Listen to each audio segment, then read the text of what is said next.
So welcome guys, my name is Ann Kaloki and I'm a clinical nutritionist working with HealthX as the wellness advisor. Our live today we are going to be talking about cholesterol, and our tagline is Heart Unveiled. So we are just going to be talking on things on how topic is mainly on decoding cholesterol's impact on cardiovascular health. Please invite your friends so that we can share the knowledge together, so we can understand why you find someone seems to be a bit skinny, but when you test their cholesterol you find it's high. Others, they look big, but when you test their cholesterol seems to be low or normal. And what does cholesterol do for you? Is cholesterol bad? Is it entirely as bad as we think? How do we end up having cholesterols or having issues with cholesterol, and where does it come from? Welcome, Wamboi. So please invite your friends so that they can join. HealthX is a primary healthcare provider, and we provide our medical care through telemedicine. So what happens, you are able to contact our doctors, clinical psychologists and nutritionists through the phone, or either using our toll-free number or our app. And you are able to consult, get medication delivered to you. If you need lab tests, you have someone coming to collect samples from your office or your home. If you need nutrition advice, we have nutritionists on board. If you find it like things are really getting tough and you don't know someone you can talk to, you are also able to contact our psychologists, and you'll be able to be guided, and you get help from there. So because I think we can't wait any longer, I'll just start, and as we continue, people will be joining us as we go through, so that we don't end up taking more time for the people who already joined in the live. So as I said earlier, my name is Ann Kaloki and I'm a nutritionist and also working with HealthX as a wellness advisor. And today being the Valentine's Day, so happy Valentine's everyone. Too much love from HealthX, and we wish you a very nice time. So what are we talking about today? Like I mentioned, today being a Valentine's Day, it's the matters of the heart. And today we are talking about the health of your heart, and this is in correlation to cholesterol. So how does cholesterol affect your heart health? How does it affect the health of your cardiovascular health? Just like trying to use a bigger word to make it a little bit sweet and salty. So how does cholesterol really affect your heart? So besides cholesterol giving you or giving its share of negative impact, like what we understand, I just want to decode one thing which maybe you should actually know. Cholesterol, yes, can give a very negative impact to your heart health, but again, also cholesterol is very important for the body. So the body itself is able to produce cholesterol by its own through the liver.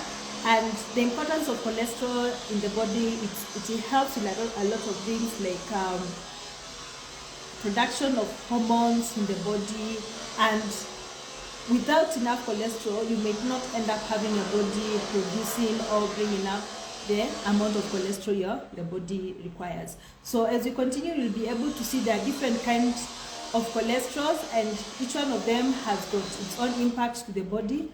When one is high, it gives its own share of negativity, and when it is low, again, when the other one is low, also you find there's also its own problems, and that it can also bring in to us. So what happens, and how do you get cholesterol most of the time? So one thing people don't know is that mostly unhealthy choices or lifestyles are the ones which easily promote the buildup of cholesterol in the body. And other times you'd find it's a kind of an inherited kind of a thing. Yes, it's very possible for you to inherit cholesterol issues. So, but what we say is that genes load the gun, but always the lifestyle pulls the trigger. So with your lifestyle, you are able to alleviate and reduce these adverse or negative causes which cholesterol might bring about.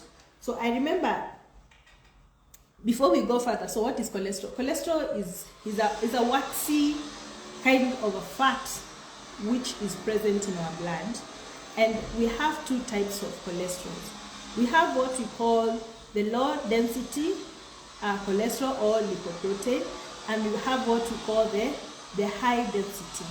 So the low density is the one we term as the bad cholesterol. So when we say low density, it's like, for example, when you take water and you add mafuta into it, what happens? The oil always comes to the top, top layer. You remember the top layer when you were in high school, how it used to happen? That is exactly the same thing which really happens.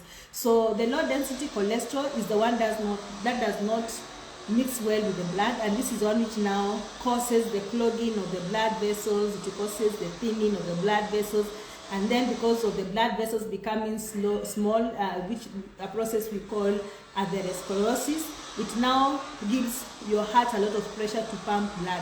It's like when you take a tube of water, when you're running water through the tube, alafu unafinyilia, so when you press it, it becomes like it is thinning, so the water pushes out with so much pressure, but again, even the amount of water pushing out through, it becomes very, very minimal. Then now we have the high density lipoproteins, which is what we term as the good cholesterol.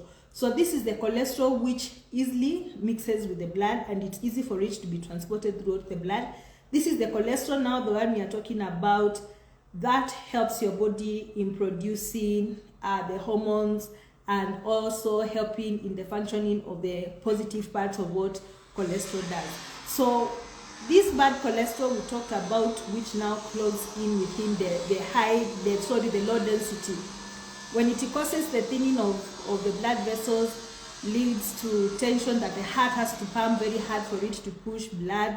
So now you end up, or someone ends up in getting issues of high blood pressure, and eventually may end up even causing to someone to get issues like stroke and those kind of stuff. So what are the factors including cholesterol levels? Number one, I mentioned, and they say, you might mention there is what we call hereditary part of it, but we are not going to be talking much about this, because this is just something which has come, but you are able to control the cholesterol levels in your body. So number one is diet.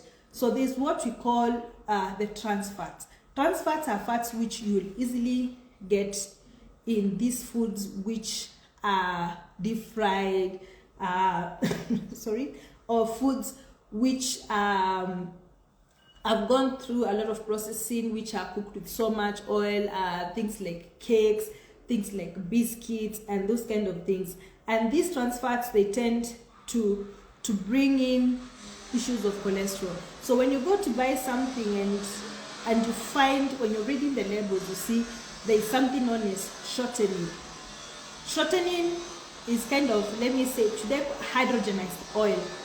It's just like the hydrogenized oil. I don't want to name brands or say, but I am sure you really understand. Most of these oils you will find they are solid within room temperatures. They're the ones which would find people are using them to bake cakes. They're the ones which would find most of the time they're going to be used frying potatoes, chipomitu. They're the ones which are going to be used in cookies.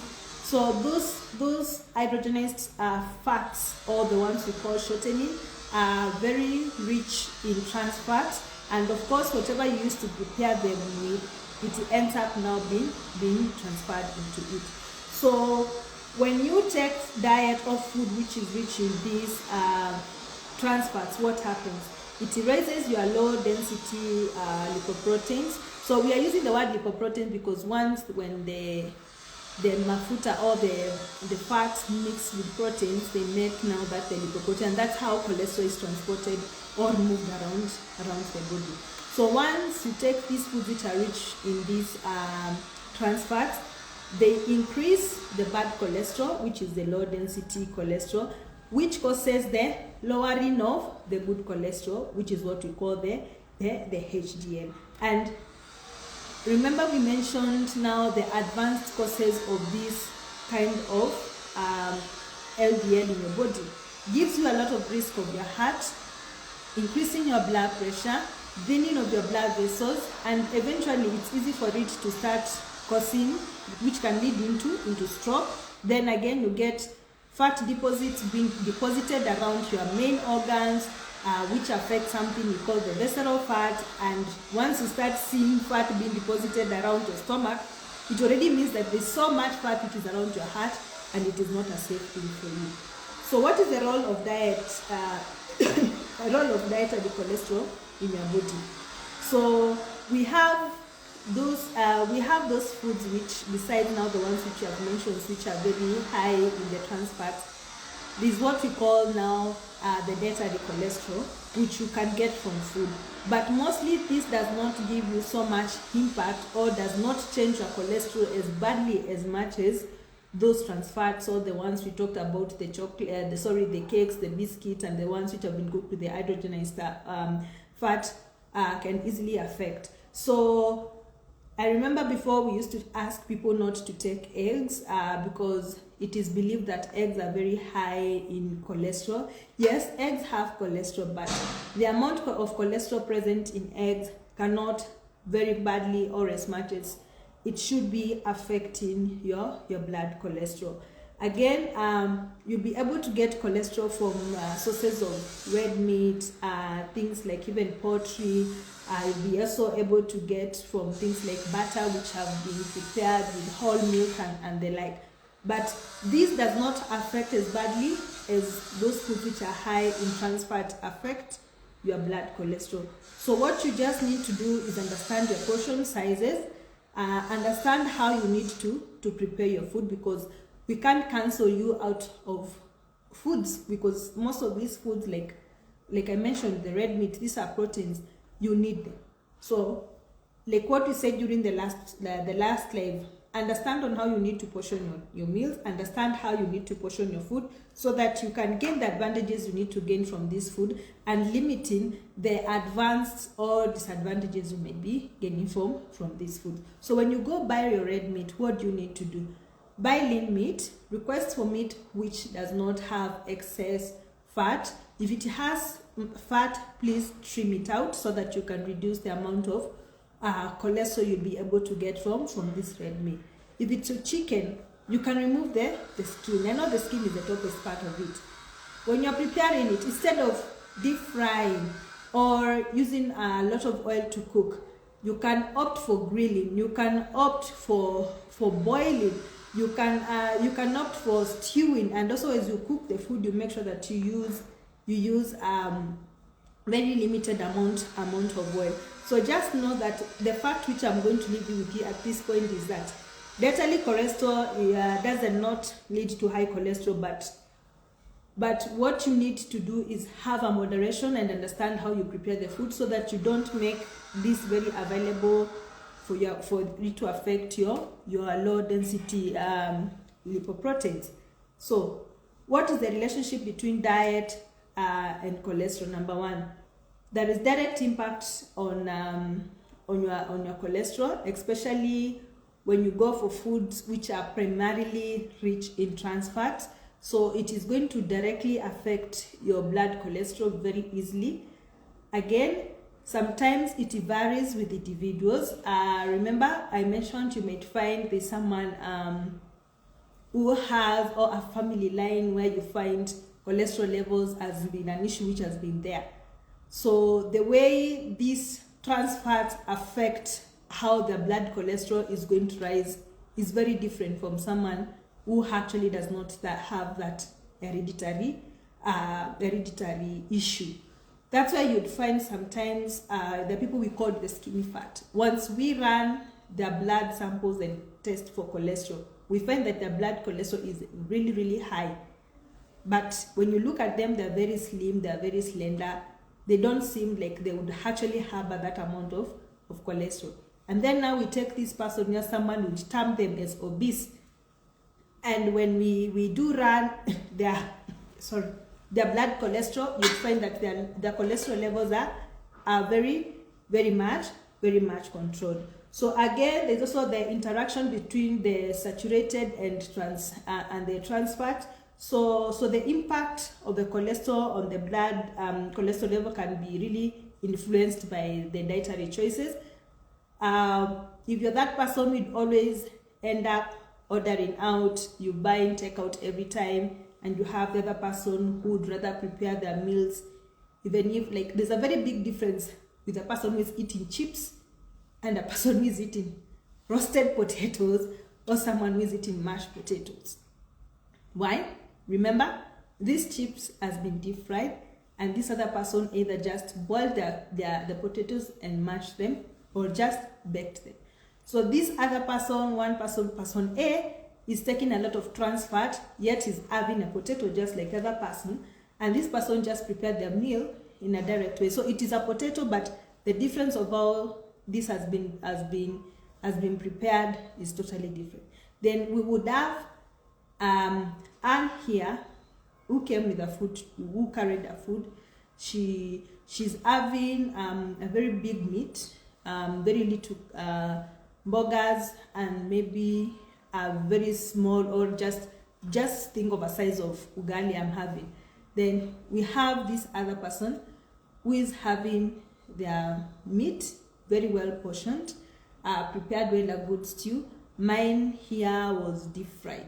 So we actually having a similar kind of food. The portioning is different again. Check, and also how this food has been prepared is also totally different. So the dietary choices are going to affect how the interaction, or what is going to be taken in, and how my body is going to be utilizing whatever I'm taking in.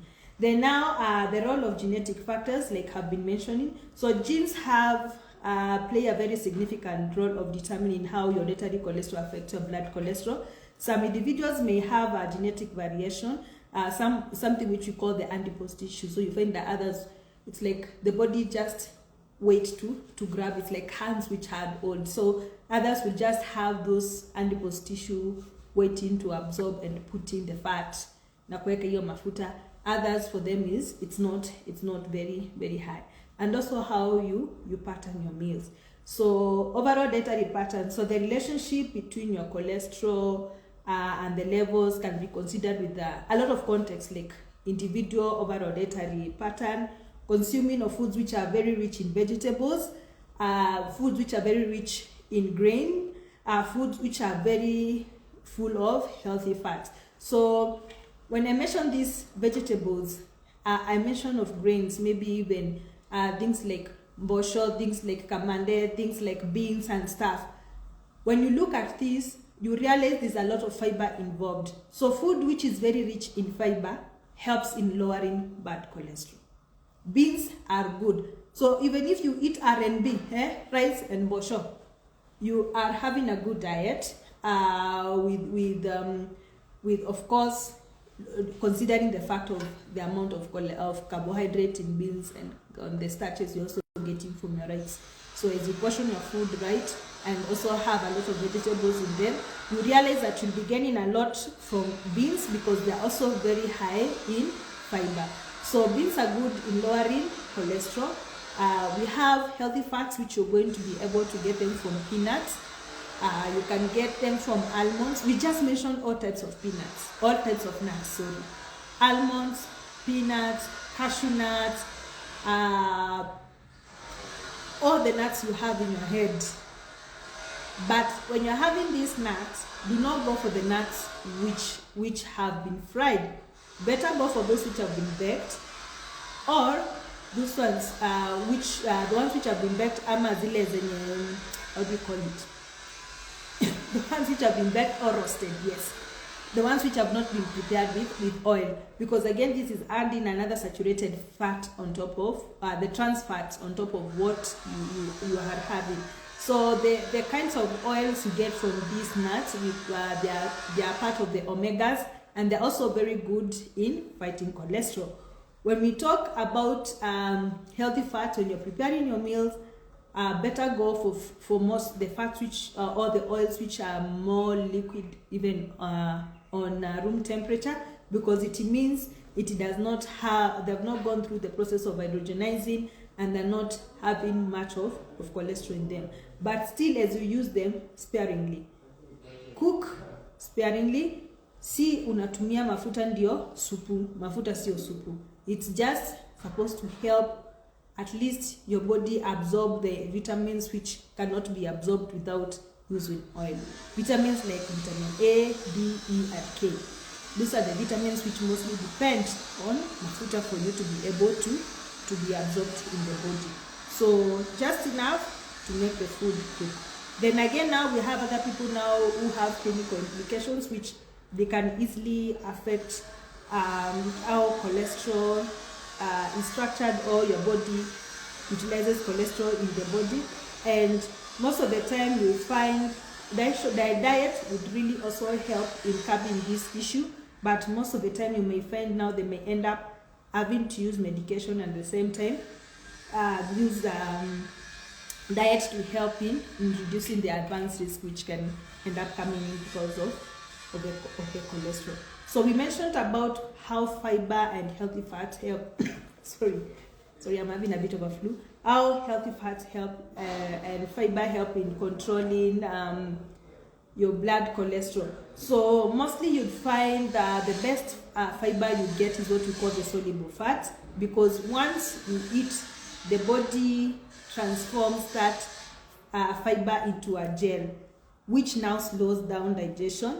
And as it slows down digestion, it ends up hooking up in a grab any extra cholesterol and curbs it and kufunga, so it gets out through with the digestion, which you can easily get from these soluble fats. You can get from fruits, you can get them from oatmeal, and you can get them again from beans like we mentioned earlier. So what are the recommendations? Number one, you limit the intake of foods which are very rich in those saturated fats, the trans fats. Choose healthy fats. We mentioned about things like peanuts and other types of nuts. Olive oil is also good for preparing your food. There's a fruit which Kenyans like a lot, which is the avocado. Avocado has got very good natural oils which are also very good in lowering cholesterol. You can go for fatty fishes, the salmons, the tuna, and the like. Very rich in omega-3, which is also very good in fighting cholesterol. So limit the eating of food which are dietary cholesterol, which are very high in fat. Remember, we talked about trimming off any extra fat you find in your meat, which you can get either from beef, from lamb, pork, mutton, and the like. And I'm not saying you eliminate them. You can limit at least taking of red meat to at least 3 times a week, where you give yourself at least 2 days in between so that the body would be able to fully utilize the protein. And again, remember, red meat takes a very long time to fully clear from the body. I'm sure if there's someone who takes red meat every day, they would actually tell you what happens later. They end up getting constipated. So if you had your red meat today is on Wednesday, you skip Thursday, Friday, you have it again on Saturday. So within these 2 days, you're giving your body enough time to be able to clear the red meat away, totally out of your system. But if you have it today, you have it tomorrow, the next day again, because you're not even maybe ingesting enough fiber in between, the issue of constipation will end up happening. So at least limit consumption of red meat into 3 times a week, skipping 2 days in between. And then now hapa katikati, now you can take other proteins, plant protein or the other white proteins. At least white protein does not take long to clear from the system. Then eat foods which are rich in soluble fiber. Remember, I've told you what happens is the soluble fiber, once you eat, it is transformed into a gel, which slows down the digestion, and that's why you end up staying fuller for long, and making sure that this fiber, the fibrous part, absorbs any extra cholesterol in the body, helping to flush it out of the body. Then your choices of cooking really matter. So use healthy cooking methods, such as when I talk about baking, I'm not telling you to bake cakes. You can bake potatoes. You can bake a lot of things. It's not the ones we talked about which have the trans fat. You can go with grilling. You can do sauteing of your vegetables, and then instead of frying, you can just step away from deep fried and going for foods which are being immersed in hot oils, because again, that's another topic for another day, because besides giving you this cholesterol and stuff, it also has other effects to your body. Then avoid cooking with excess butter and using too much lard. Now there are a lot of things which happens. Every time you find people are talking about different things, using lard to cook and those kind of things. Be careful, use your oil very sparingly, and then you limit the consumption of processed foods which are very high in trans fats. Remember, I've told you, when you go buy something and you see they shortening in it means that they used fat which is hydrogenized, and which is one of the way of bringing in high cholesterol levels and giving you the low density, the cholesterol which does not really mix well with your blood. Then stay hydrated, drink a lot of water. Water flushes a lot of toxins, and of course, God knows why He made our bodies in a way that the biggest percentages of our body is just liquid. Besides having the skin, which we say covers the whole body, is the biggest or the largest organ, but water is very important. Then limit consumption of alcohol. You'd bear witness, most of the time you find most of the people who take alcohol, the next thing which follows, or the kind of food which goes with the alcohol, is the nyama chomas, which are very fatty, or the kind of food, the chips and stuff, which are very oily. And again, alcohol at the end of the day affects your liver. We say the body produces its own cholesterol, which is the liver that produces. So alcohol affects and impairs how the liver produces the cholesterol, which again leads into other issues, liver failure and other problems later in life. Then again, if you have to take alcohol, take it in moderation. The WHO has given its own directives on how much you're supposed to take. For men, it's recommended at least 2 beers in a day. For a woman, at least a glass of wine or one beer. And this does not mean if you didn't have your beer on Monday or Tuesday, you accumulate them all together for Saturday. If you missed it, you missed it. But the best advice I can give you is just don't take them. Just avoid them, because there's nothing which is going to be giving you benefit anyway. Besides, you can just find other ways of interacting with the friends, like including exercise into it. When you have someone who you are going to be accountable with, you decide you're going to be jogging, or you're going to be running together, or you're going to be doing gym together. That's much better. There are better ways for you to interact with your friends. Then make sure that you maintain a high fibrous diet. Again, that is something I will not stop saying. Have your fruits. There's something we say, getting your 5s every day. When we say getting your 5s every day, I mean have 3 different kinds of vegetables in a day and 2 different kinds of fruits.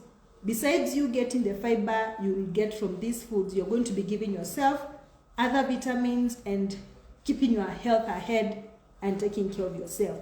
Again, things like we talked about, the donuts and the likes, which use more of this hydrogenized stuff, don't use them. Moderate them. Avoid them as much as possible, because what happens, they will end up now increasing the levels of low density lipoprotein, that is the bad cholesterol in your body. So what are the advanced issues? How will this cholesterol affect you? When I started, I mentioned and I said, cholesterol is produced by the body because the body needs it. But when the thing is, too much of everything is always dangerous.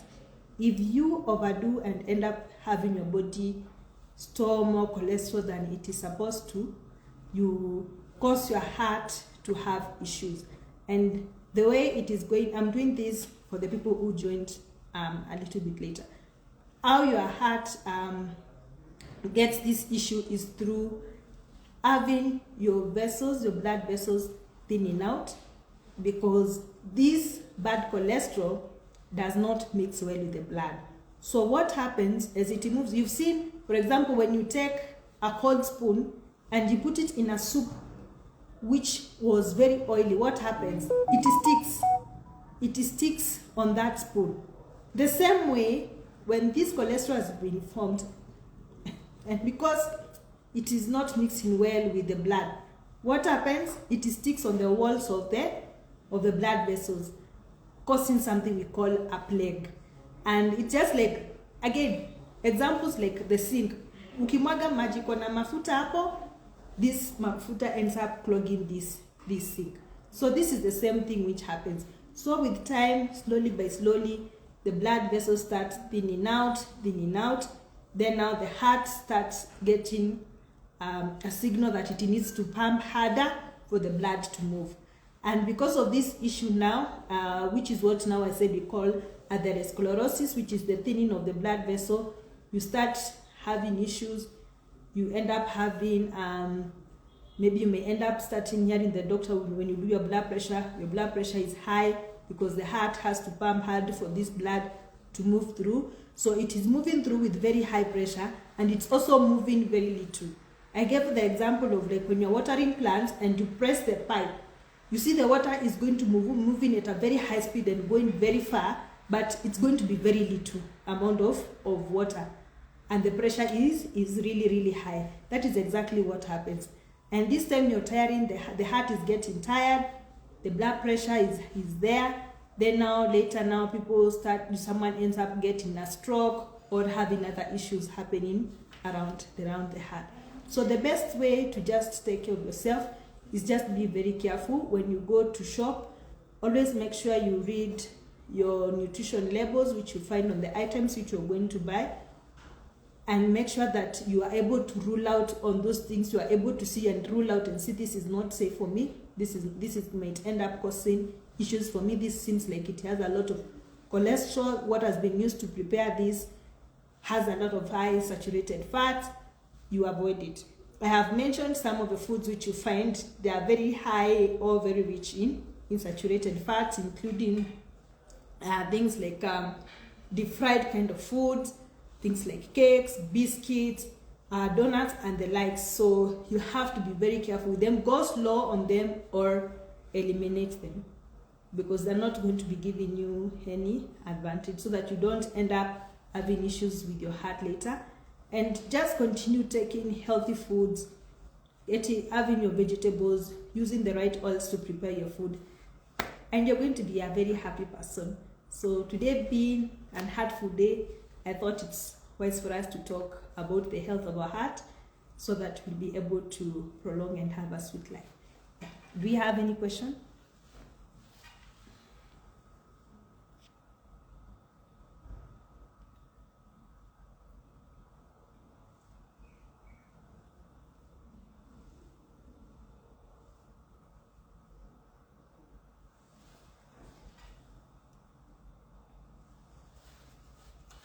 Any question?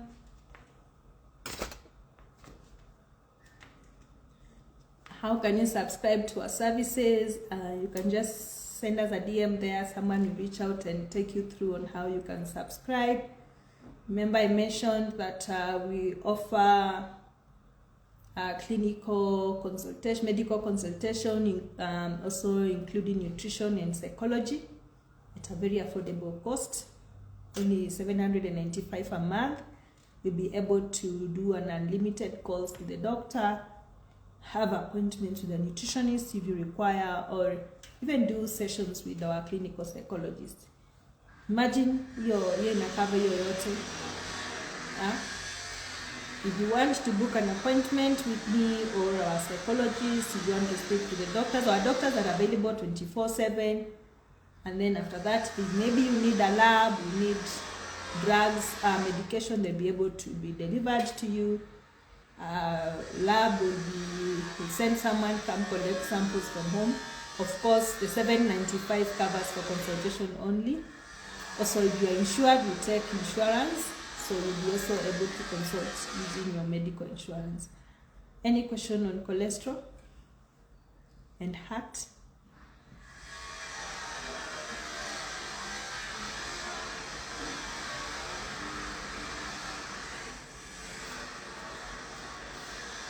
Okay, so I don't see any questions.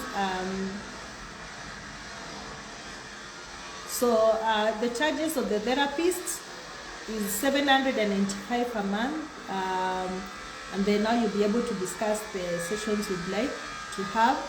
You can also decide to, instead of buying or the subscribing for just 1 month, you can subscribe for 3 months, which is only 995. So you just had 200 on the 795 and you get 3 months of subscription. And that's not only for the psychologist only, you'll be able to access a doctor and a nutritionist. Yes, so I hope, see Waina, that has helped you. So for 1 month, the 795, access to a limited calls to the doctor 24/7, even at night you can call and consult. You're able to book appointment with the nutritionist, and you're also able to book appointment with the psychologist with just 995 for 3 months. Anything you need extra, maybe medication or lab, that is charged separately. If you have insurance, you'll be able to also pay using your medical insurance. Yes. Any other question?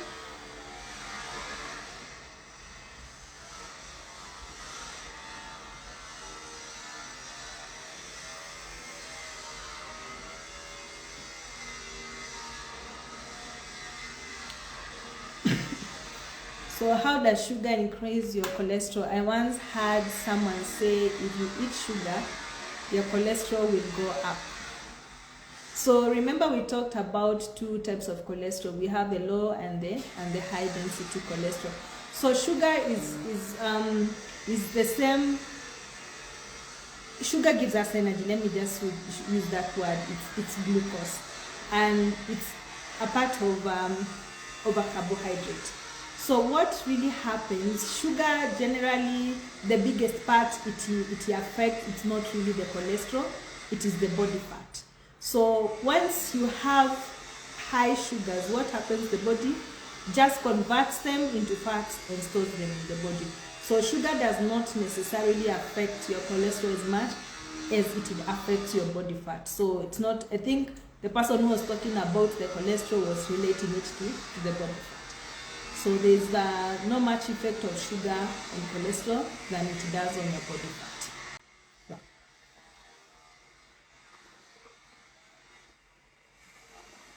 Yes, Mary is asking if we have integrated with medical insurance. Yes, we have. I can just mention a few which we have on board.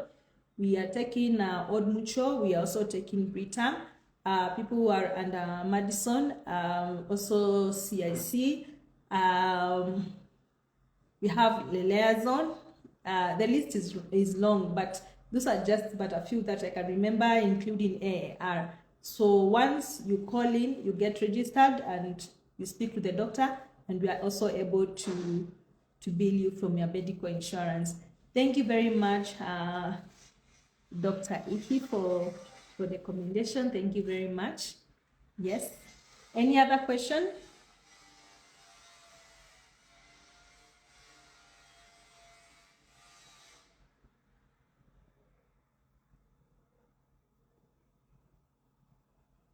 So we are going to be doing this a lot of times. Please just look out for our posters so that you'll be able to join in. I think the next one which is coming up is for the psychologist. I think that might be next week on 24th.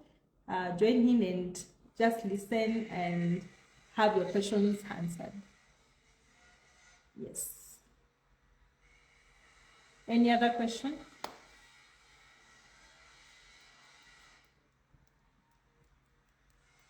Please, if you've not followed our page, also follow our page and request your friends to follow the page too. So now that I don't see more questions, I would like to close the discussion. We'll be posting this video for you maybe to review much later and listen in. Also, you can also check out our YouTube page so that you can see the previous topics we have had in discussion and learn more. So if you have Any question, please, you can call our toll-free number 0800 720 795, and someone is going to pick the call and talk to you. I think I can just write it here so that